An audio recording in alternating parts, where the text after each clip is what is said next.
I've managed to gather my thoughts, but something still worries me. On the other hand, I wasn't supposed to be happy anyway. Why not?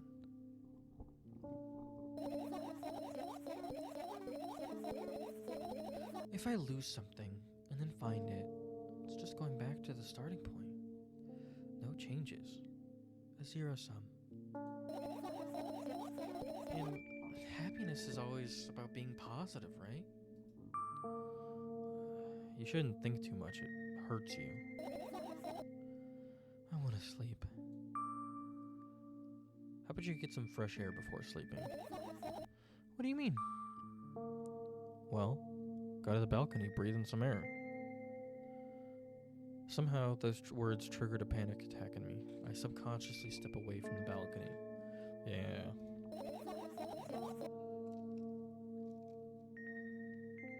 I don't think it's a good idea. Why? This may sound silly, but I feel like someone is watching me. Yeah, I would say so, with the giant eyeball outside. Alright, let's stay here. Yeah. What are you gonna do? Oh, what's with this silly question? I'm going to sleep, of course. Hoping that tomorrow will only come after a year. Or a decade. Which, that reminds me. When she was in the store buying the milk, she mentioned that buying the milk took a long time. I think it said 2 days? It might have been 2 days or 2 weeks. Where she said, like, it only took 2 days or it only took 2 weeks. So sleeping for her has got to be, like she said, a year or a decade. Just forever long. I mean, clearly she has an issue with perception, let alone a perception of time. Imagining myself to be outside of my mortal shell, but at the same time still being me, ridiculous. Like milk outside of a bag of milk. And yet... And yet... You don't have to talk out loud for me to understand that you're worried about me. I know that already. I also know that our time is running short. You won't take another pill? Of course not. In fact, I won't take it tomorrow either. And the day after tomorrow. And never ever. That's, goodbye then? No. I have one more small favor to ask. A really, really small one. What is it? I've blurted out way too much today. A lot of stuff I'd want to forget forever.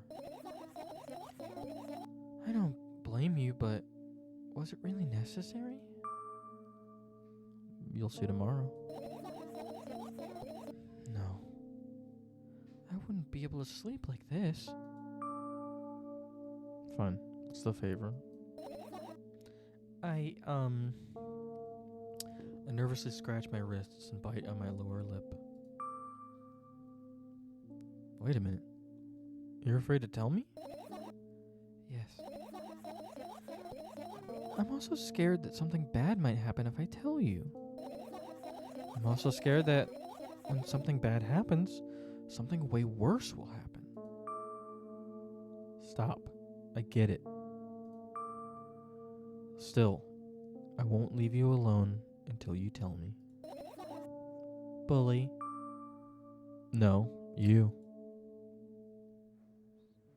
Oh, this gives me such an uneasy feeling.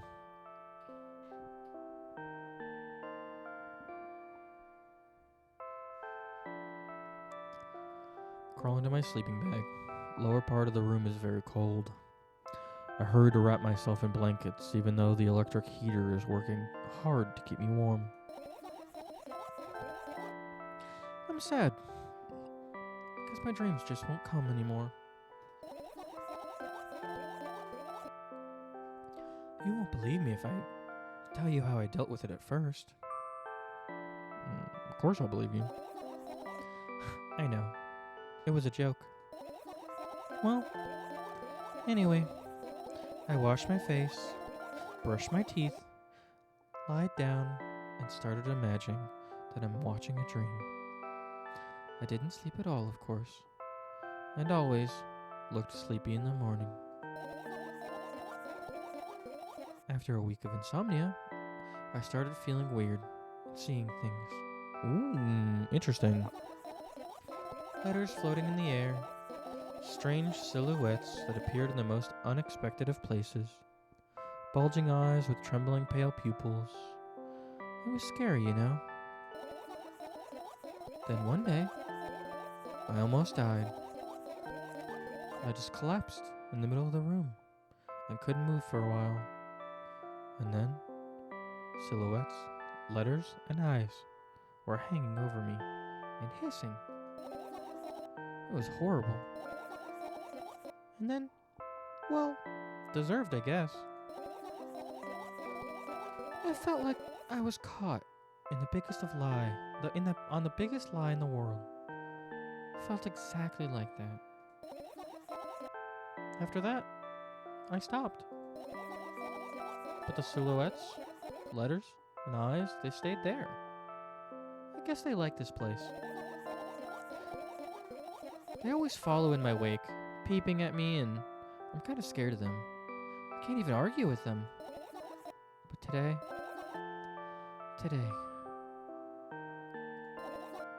I... Still too scared to tell me? Of course! You're still listening, you know. Use your hands. Alright. I start chaotically twirling my fingers with enthusiasm, forming complex shapes. You want me to tell you a bedtime story? Shh. And I was trying so hard here. Don't you get it? They'll hear you. Relax. Nobody can hear you. So what do you say? I'd be happy to, but I have no idea how to tell them. Oh, it's incredibly easy. Just talk about something without stopping. This sounds silly, but it's not. And meaningless. You don't know what you're talking about. I know enough to realize that we'll just end up wasting time. Let's focus on something that's actually important. Boring! Fine.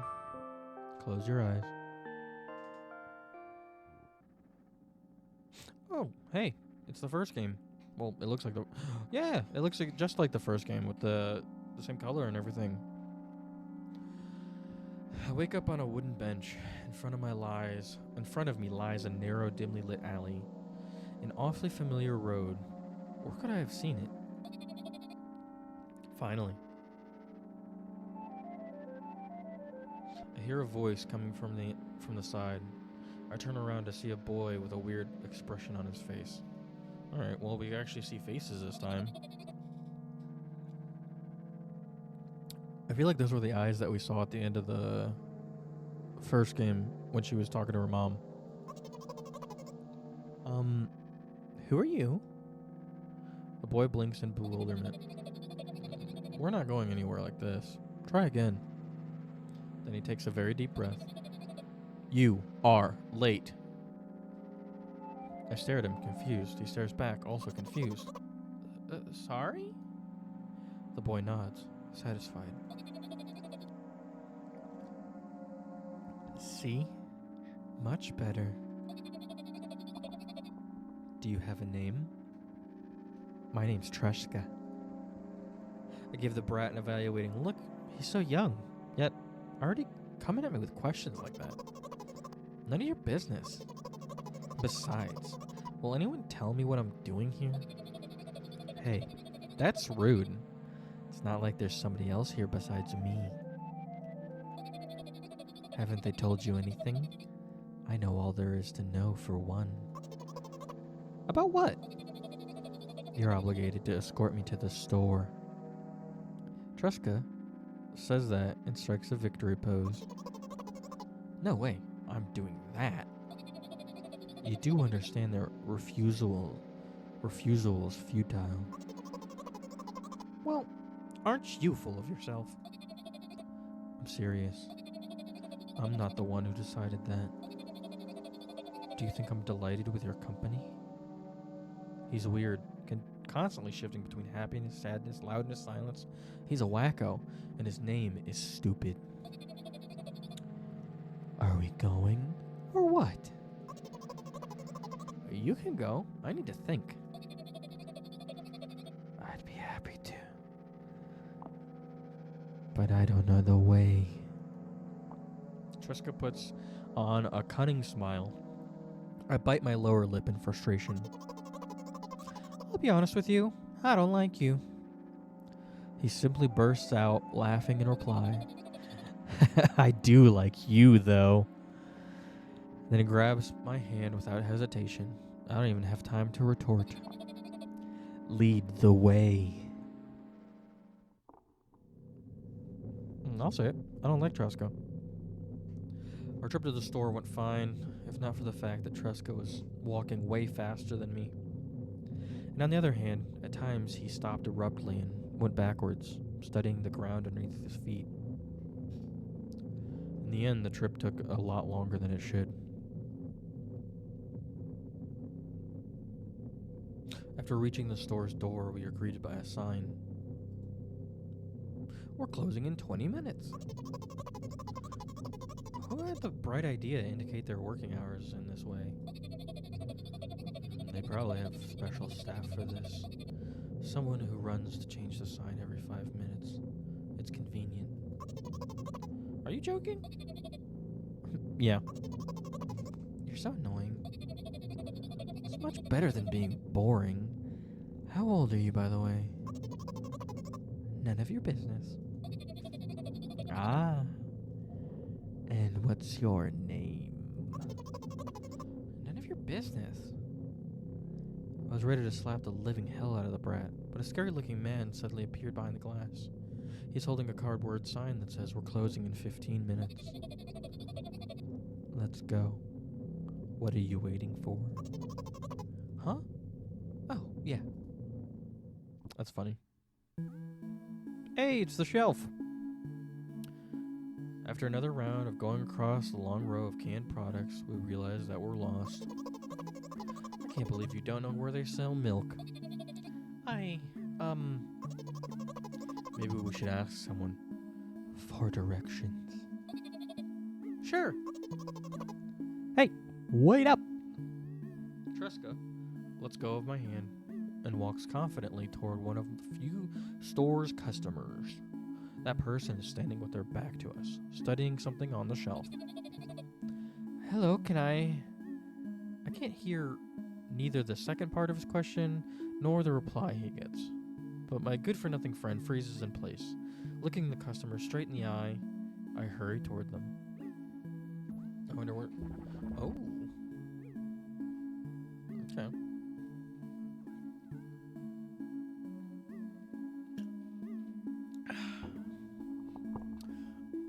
Is he yours? The customer talks to me. He speaks with disgust while wearing a scornful expression.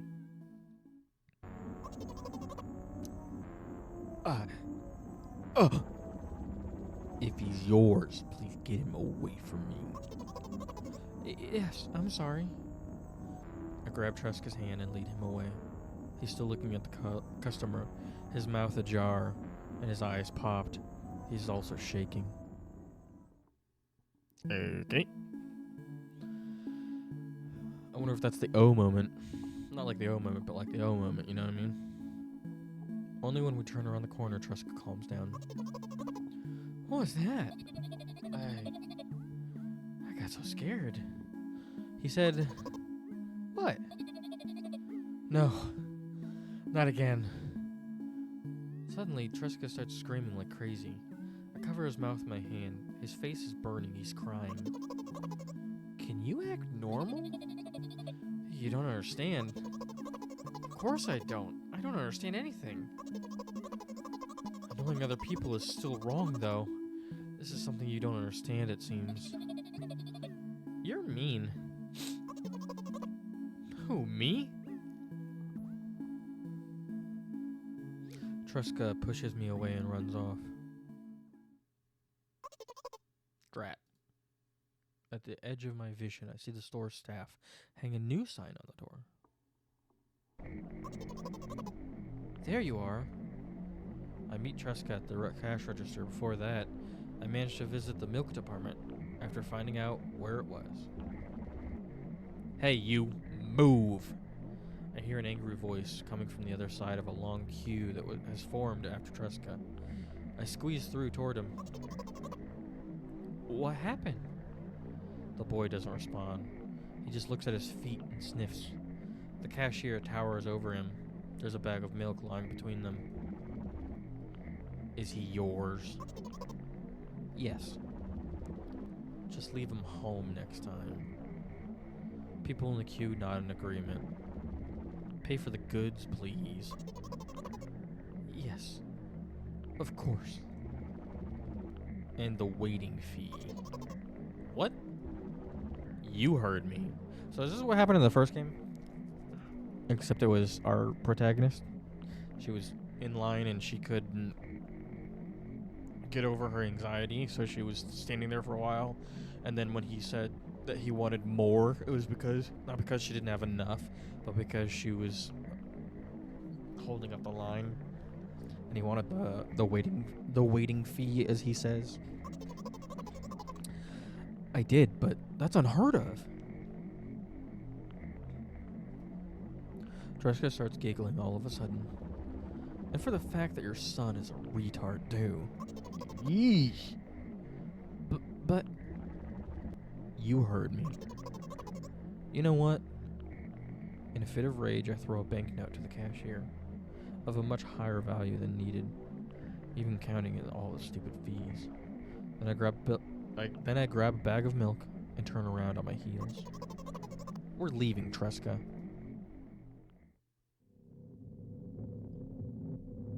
We spend the whole trip back in silence. At some point, we end up turning right toward a gas station. There, Truska finally breaks his silence. I got a bad feeling about this because this is where the truck comes. I don't think it's gonna be good. Do you like ice cream? There's also where she talked about it being ice cream. No? Okay. I look at the boy's face. A light flickers in his eyes for a brief moment and then goes out. You know? He turns away from the path and walks straight towards the highway with determination. I stare at his back, confused.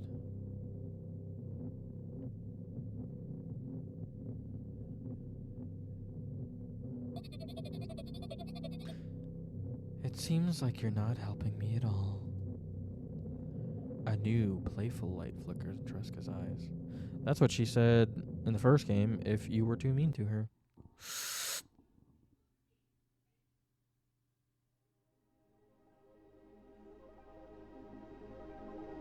Oh.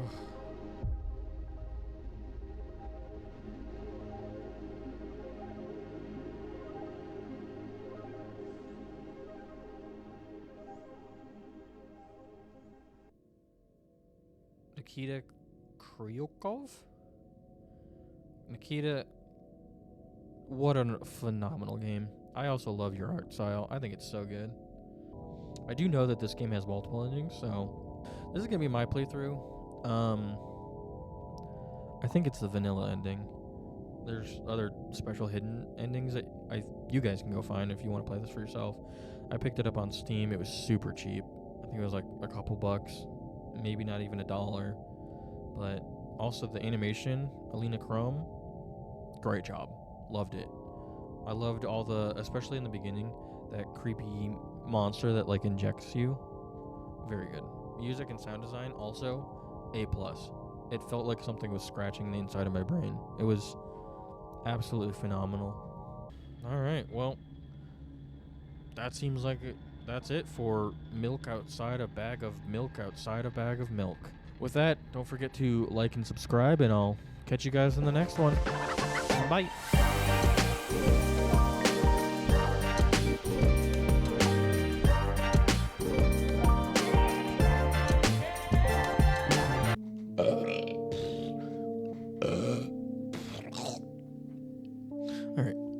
Hopefully I'm done burping.